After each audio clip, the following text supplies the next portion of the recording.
இன்னைக்கு சிக்கன் ஈரல் வறுவல். சிக்கன் ஈரல் வறுவல் பார்க்கலாமா?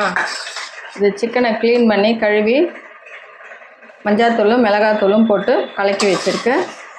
இதில் எண்ணெயும் கொஞ்சம் நெய்யும் போட்டிருக்கேன் குழந்தைங்களுக்குன்றதுனால.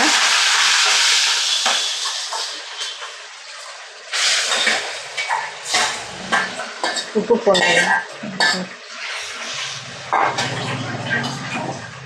சட்டுன்னு செஞ்சிடலாங்க. மார்னிங் டைமில் ரொம்பவும் ஹெல்த்தியும் கூட பசங்களுக்கு. பெரியவங்களுக்குலாம் கொஞ்சம் எண்ணெய் கொஞ்சம் கம்மி பண்ணிக்கோங்க. குழந்தைங்கனால அம்மா நெய்யும் எண்ணெயும் சேர்த்துருக்காங்க. தேவையான அளவு உப்பு. இது கரம் மசாலா, நாங்கள் வீட்லேயே பண்ண கரம் மசாலா. இது ஹோம்மேட் கரம் மசாலா. அது கொஞ்சம் டேஸ்ட்டுக்காக சேர்த்துக்கிறாங்க.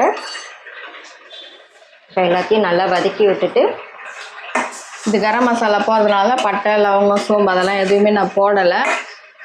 இதுலேயே எல்லாம் போட்டு நாங்கள் அரைச்சிருக்கோம். தேவைன்னா போட்டுக்கோங்க கரம் மசாலா, அவசியம் இல்லை. ஃப்ளேவர் நல்லா இருக்கும் பசங்க சாப்பிட்றதுக்கு, அதுக்காக தான் போட்டாக்கா நல்லாயிருக்கும். தட்டு போட்டு மூடி வச்சுட்டு தண்ணியெல்லாம் ஊற்ற வேண்டாங்க. அப்படியே அதே இதில் அதிலே தண்ணி விட்டு வேகும். ஈரல் பாருங்கள் ரெடி ஆகிடுச்சு. சாப்பிட சிக்கன் ஈரல் நல்லது குழந்தைங்களுக்கு கொடுத்தா. மட்டன் ஈரல் கிடச்சிச்சின்னா மட்டன் ஈரல் கொடுங்க. அப்படி மட்டன் ஈரல் கிடைக்கலன்னா சிக்கன் ஈரல் கொடுக்கலாம். குழந்தைங்களுக்கெல்லாம் ரொம்பவும் நல்லது. பெரியவங்க கூட சாப்பிடலாம். எண்ணெய் கொஞ்சம் கம்மியாக போட்டு பெரியவங்க சாப்பிட்றது தான் சாப்பிட்லாம்.